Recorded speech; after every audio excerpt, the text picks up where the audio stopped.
যে যে ফলে অর্ডার দিয়েছি সব রেডি আছে তো? আপেল 20 কেজি, 2 পেটি খেজুর।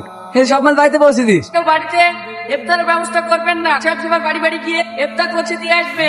ওই তো ওইটাতে আপেল দেওয়া হয়নি, ঠিক করে দে। কই গো, সব প্যাকেট রেডি? হ্যাঁ হয়ে গেছে। তো প্যাকেট হলো? ঘরের এই কটা মিলে 800 মতন হবে। বুথে তো 1000 উপর ভোট, 800 তো হবে নাকি? এটাই হয়ে যাবে, সবাই তো আর রোজা রাখে না। না না, এই একটা বাইক কম হলে মান সম্মান সব চলে যাবে। আর বাইক করতে বলো। ভিডিও চালু আছে তো?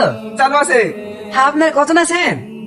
হ্যাঁ দে দে, ভাবিকে 3টি দে। আসসালামু আলাইকুম চাচা। ওয়ালাইকুম আসসালাম। আছেন চাচা? হ্যাঁ বাবা, ভালো আছি। বাড়িতে কজন আছে? হ্যাঁ, তোমার চা আছে? চাচাকে 2টি প্যাকেট দে। এই লাও চাচা। এদিকে তাকান চাচা, এদিকে। হ্যাঁ, একটু হাসে। হ্যাঁ, ভোটের সময় আমার কথা একটু মাথায় রাখবে। কি সব পার্টি চাচা বলতেনি? ভালো গরিব পার্টি যেতে পারছিনি। আচ্ছা, সামনে একটা বয়স্ক মেয়ে থাকবে, কেউ না। স্বামীটাও কদিন আগে মারা গেল। চাচা, ওই যে বাড়িতে দরকার, ভালো ফুটেজ পাওয়া যাবে।